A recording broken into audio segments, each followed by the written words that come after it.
My greetings to everybody listening. My name is Teddy Warria, also known as Son of the Nile, which is the title of my book, and is a geographic description of the landscape where my ancestry comes from. So I'll read about my African lineage. I'm the son of George and Frida Warria. Warria was the son of Odegi. Odegi was the son of Mary. Mary was the son of Obuya. Obuya was the son of Ogi. Ogi was the son of Abur. Abur was the son of Gonglo. Gonglo was the son of Sawo, which is also my clan. Sawo was the son of Rewe. Rewe was the son of Minwa. Minwa is also my village in Nyakach, Kamnwa. Minwa was adopted by Odul. Odul was the son of Dianga Omolo. Dianga Omolo was the son of Oyua, also known as Nyakach. I am Teddy Warria, the son of Nyaseme, Wilfrida Atieno Minai Ombodo Warria from Got Nyatigo in Seme Kobita in Kisumu. I'm also the son of George Edward Lovell Warria Wood Alco, also from Kisumu. I am the grandson of Gordon Alco Warria and Rusalina Ajuang Ngon Warria Nyarondoro, who originally came from Kobuya in Mawego in Homa Bay County.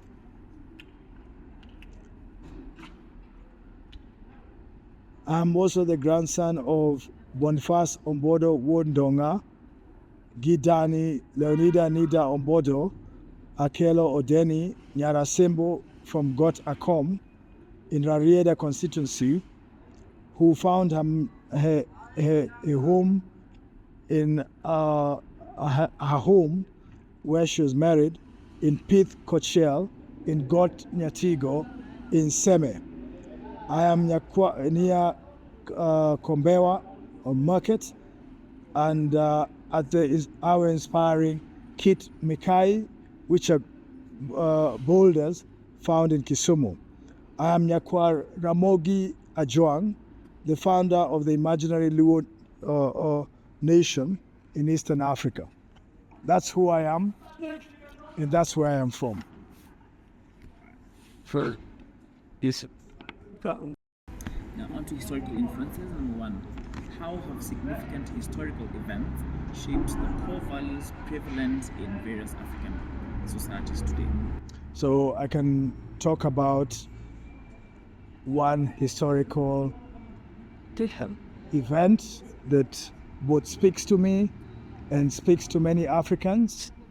I'm the grandson of Rusalina Ngon Warria, who was born in 1918 in Kobuya Mawego in Homa Bay of the Nyanza, former Nyanza province.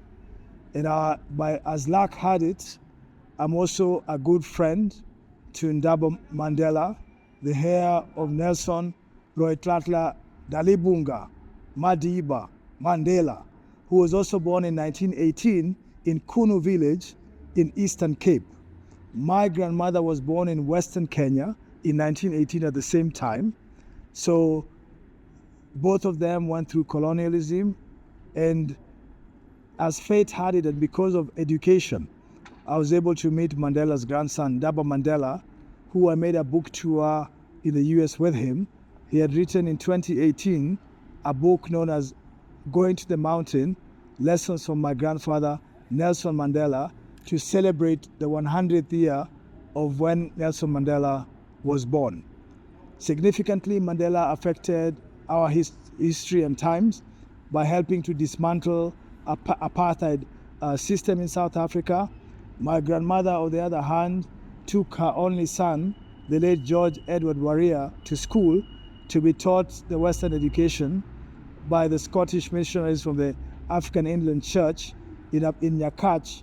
And because of that education, I got a great education, went to Lenana School, went to Bard College, consequently went to Princeton, and Stanford because of these opportunities.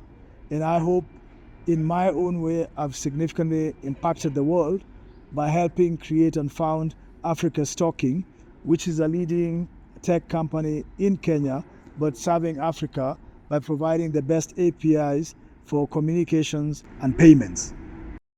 What are the dominant values observed among children and adults in your culture? And what historical or societal factors contributed to these values? So the values that are mostly observed by the Kenyan, African, Luo-speaking people, which I identify with, is empathy, courage, bravery, justice, and those values have remained with us even in the creation of a new nation like Kenya, which is only 61 years old. We have been known to be champions of the Constitution of Kenya, champions of justice, and we believe that justice, according to the Constitution, that justice be our shield and defender. It's actually a symbol of also the Luo people,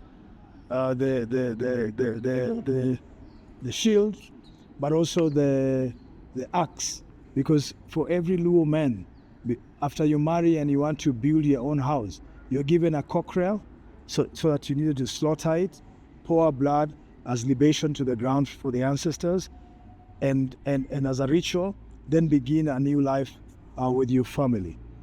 So we hold true to those then, we hold true to those values and virtues now, virtues of justice, empathy, courage, bravery, and also brilliance of mind, so that when we find something, we build on top of it to make it better than we found it.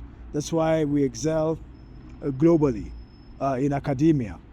And people think that Kenya is known for its great athletes, but Kenyans are actually known for their great intellectuals around the world. Great.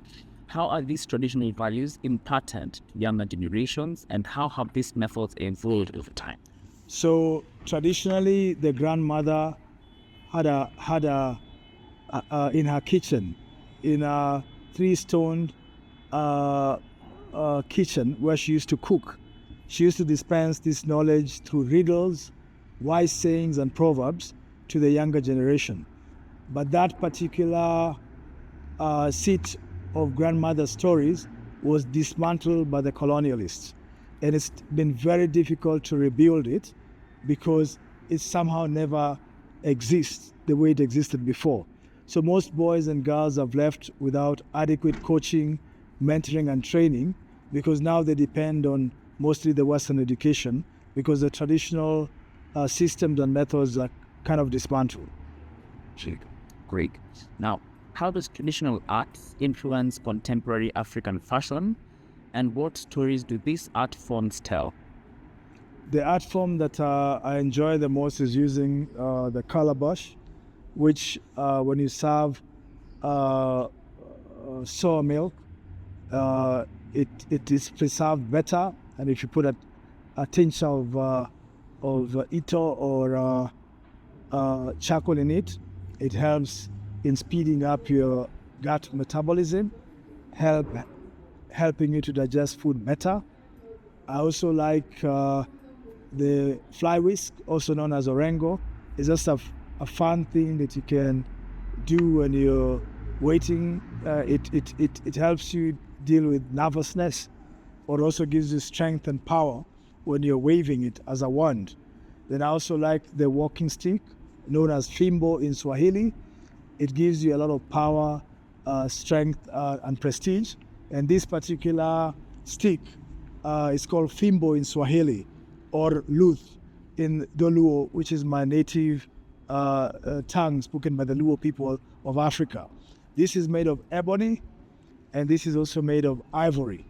And recently it broke on a Kenya Airways plane, so I took it to Gikomba, which is our leading market, to fix it with copper. It's a stick that belongs to my friend David, who is an aviator and who learned how to fly at Wilson Airport. And he passed it on to me temporarily to help aid me in walking, because I'm also diabetic and sometimes I'm challenged with energy. My energy levels fall, so I need some help to walk. So this stick symbolizes to me wisdom, and you can see it is made of ivory and ebony, which is truly the colors of the people of the earth, the white and the black. And we need to coexist and share our own human values.